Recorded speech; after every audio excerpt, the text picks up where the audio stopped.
On s'attendait à un match difficile et ça n'a pas loupé, mais l'OM s'en est finalement très bien sorti en allant chercher les 3 points à Strasbourg, en renversant le match en l'espace de 13 minutes après avoir été mené au score depuis la 50e. Un résultat plus que positif face à une équipe strasbourgeoise qui va embêter pas mal de ses adversaires à mon avis. Strasbourg qu'on avait d'ailleurs plus battu depuis le fameux 4-0 de la saison Sampaoli et qui nous avait posé de gros problèmes la saison dernière. On va analyser cette victoire très importante tout au long du débrief en commençant par un focus global sur le match, avant de passer aux notes des Olympiens et de finir cette vidéo en découvrant qui sont les bons pronostiqueurs parmi vous.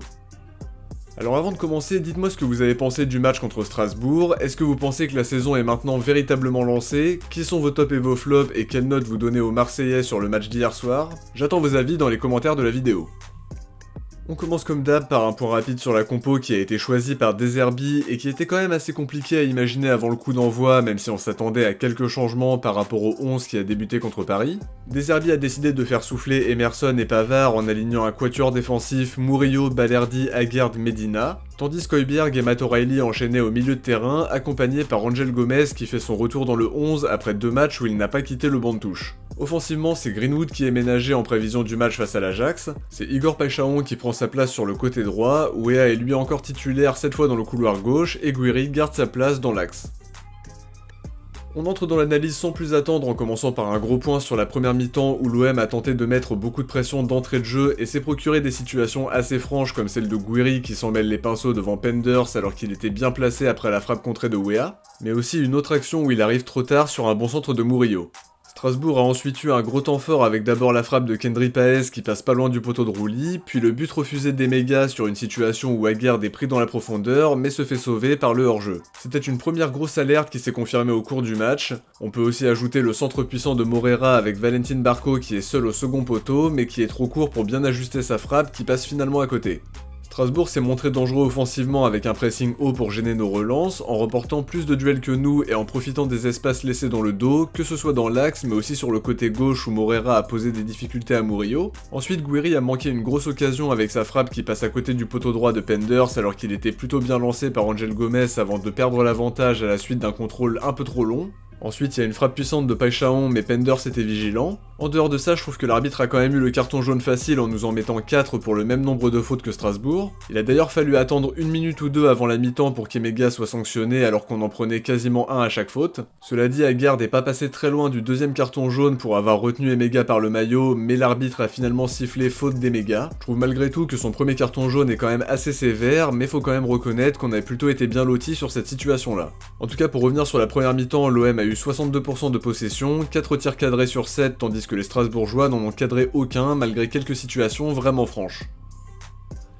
En deuxième mi-temps, Strasbourg ouvre le score sur un but de Ouattara après un gros travail d'Emega sur le côté droit. Rouli était sorti loin de son but, Balerdi a glissé et ne pouvait pas contrer la frappe de Ouattara. Le but est validé par l'assistance vidéo et clairement à ce moment-là on a tout de suite repensé au match de la saison dernière en se disant que l'histoire se répétait et qu'on se faisait toujours piéger par Strasbourg. Après ça l'OM a réagi avec encore une fois un gros raté de Gouiri qui frappe à côté après une bonne passe de Murillo, une frappe de Paixão qui passe pas loin non plus mais Strasbourg réagit également très vite avec une remise de Gueladoué pour Panicelli. Mais on a pu s'en remettre à Aguerd et son sauvetage héroïque pour éviter qu'il fasse le break. Ensuite, comme De Zerbi l'a très bien expliqué, ce sont les remplaçants qui ont changé la fin du match parce qu'Emerson a fait une très bonne entrée défensivement parlant. Pavard, Greenwood et Robinho Vaz aussi. Bien sûr, Aubameyang marque le but de l'égalisation après une récupération haute d'Højbjerg et s'y prend à 2 fois en profitant d'une erreur de leur gardien. Entre temps, Strasbourg est proche de reprendre l'avantage avec un super centre de Chilwell, mais heureusement pour nous que Panicelli ne cadre pas. On continue de pousser et ça va payer avec un centre de Pavard, la tête de Robinho Vaz qui est déviée sur la barre par leur gardien, et Murillo qui reprend d'une belle frappe du gauche pour le 2-1.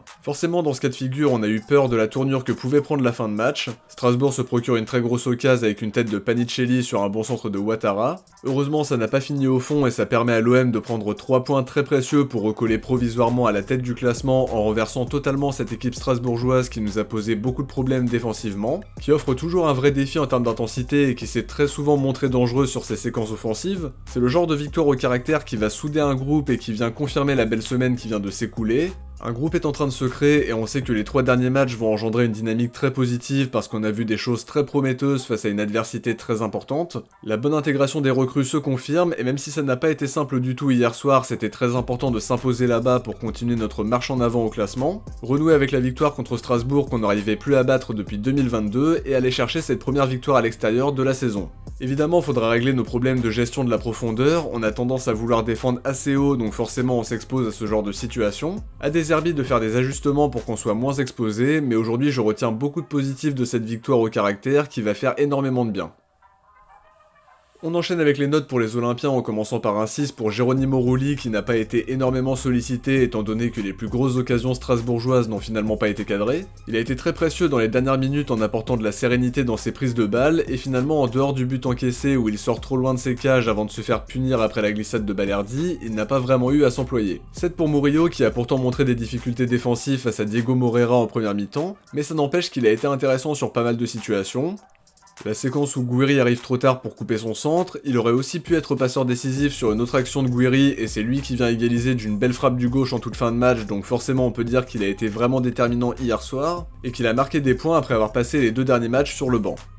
4 pour Balerdi qui commet 2 erreurs sur le but encaissé en couvrant d'abord le hors-jeu avant de glisser au moment de contrer la frappe de Ouattara. Il n'est pas le seul responsable mais ça reste une erreur qui nous coûte un but et c'est dommage après 2 matchs très intéressants contre le Real et Paris. C'est dommage parce qu'en dehors de ça son match n'est pas désastreux, il est beaucoup sorti sur Félix le Maréchal ce qui a quand même ouvert des espaces dans le dos de la défense, mais sa faculté à jouer haut a été plutôt prometteuse sur certaines séquences. 7 pour Aguerd qui s'est montré très serein une fois de plus, propre dans ses interventions, auteur d'un sauvetage incroyable devant Panicelli pour éviter le 2-0, et déterminant dans le domaine aérien, il confirme son excellent début de saison même s'il nous a fait peur sur l'action où il se fait prendre dans le dos, mais heureusement Emega a été signalé hors jeu et faut aussi reconnaître qu'il est pas passé très loin du deuxième jaune. 5,5 pour Medina qui a remporté 7 duels et récupéré 4 ballons sans être aussi impressionnant qu'un Aguerd. Je pense qu'il peut encore monter en puissance mais son match est loin d'être mauvais même si sa première mi-temps n'a pas été totalement convaincante. 7 pour Højbjerg qui a joué un rôle crucial dans la bataille du milieu, bon à la récupération et précis dans ce qu'il a tenté, c'est lui qui trouve Aubameyang après une récupération haute sur l'égalisation. Il y a aussi l'occasion où sa tête touche le poteau mais il me semble qu'il y avait hors-jeu avant ça. 5,5 pour Gomez que j'ai pas trouvé transcendant mais qui n'a pas fait un mauvais match non plus. Bien sûr il pourrait jouer plus rapidement vers l'avant mais ses qualités techniques ont fait du bien sur certaines séquences malgré un peu trop de déchets par moment. A noter aussi qu'il aurait pu être passeur décisif pour Gouiri quand il le lance parfaitement en première période. 6,5 pour Matt O'Reilly qui montre des choses prometteuses match après match même s'il n'a pas été aussi rayonnant que face à Paris. Il aère le jeu, se bat jusqu'au bout, joue juste et se sent de mieux en mieux au sein du collectif. De Zerbi le voit comme un joueur hyper important depuis son arrivée et je trouve qu'il répond déjà présent. Il forme déjà un duo complémentaire avec Højbjerg qu'il côtoie en sélection, même si je reste persuadé qu'il peut encore mieux faire, et notamment s'il arrive à se montrer décisif face au but comme il a pu le faire au Celtic. 4 pour Igor Paixão qui n'a pas montré un apport offensif incroyable hier soir malgré 2 tentatives de frappe qui ont créé du danger. Il a quand même perdu pas mal de duels et on sent que les connexions avec ses coéquipiers ne sont pas encore au top, mais j'ai pas de doute sur sa capacité à réussir à Marseille, il va engranger du temps de jeu, trouver des automatismes et prendre confiance au fil des semaines. Le premier but sera d'ailleurs très important pour la suite de son aventure marseillaise, mais faut être patient puisqu'il revient de blessure et que sa prépa a été écourtée. 5 pour Tim Weah qui a joué piston gauche mais aussi piston droit au cours du match. Il a enchaîné les allers-retours dans son couloir même si son impact offensif n'a pas été exceptionnel. Il a beaucoup aidé Medina dans l'aspect défensif et confirme qu'il est un vrai joueur de devoir sur qui De Zerbi va vraiment s'appuyer.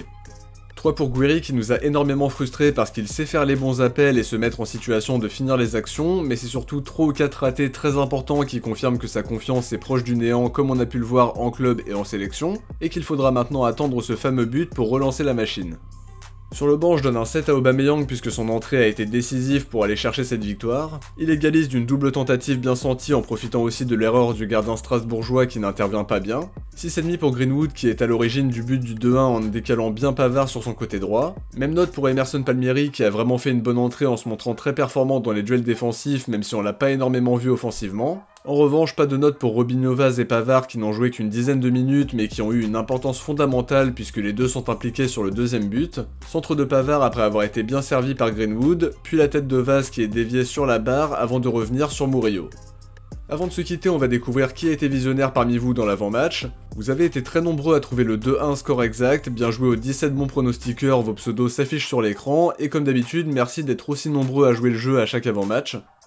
On en profite aussi pour découvrir qui a fini en tête du sondage du Marseille et du match d'OM-PSG. Vous avez été 53% à voter pour toute l'équipe, comme ça pas de jaloux et ça récompense la performance collective qui a été vraiment prépondérante dans la victoire de lundi. Rouli arrive juste derrière avec 26% et Aguerd ferme le podium avec 17%. Le sondage pour Strasbourg-OM est maintenant disponible, je vous invite à aller découvrir les propositions dans l'onglet post de la chaîne ou directement dans votre section abonnement, et d'élire votre Marseillais du match parmi les 4 propositions. De mon côté, j'arrive à la fin de cette analyse, j'espère que ça vous a plu, et si c'est le cas, n'oubliez pas de laisser un like pour me soutenir et pour participer au référencement. Je vous invite aussi à vous abonner en activant la cloche des notifs pour ne rien louper des prochaines vidéos. Si vous avez regardé le débrief jusqu'au bout, écrivez Murillo dans les commentaires. Je vous donne rendez-vous ce lundi, soit le midi, soit le soir, je sais pas encore, pour l'avant-match d'OM Ajax. N'oubliez pas d'activer les notifs pour être averti une fois qu'elle sera disponible. Bon week-end à tous, ciao, portez-vous bien, et surtout allez l'OM.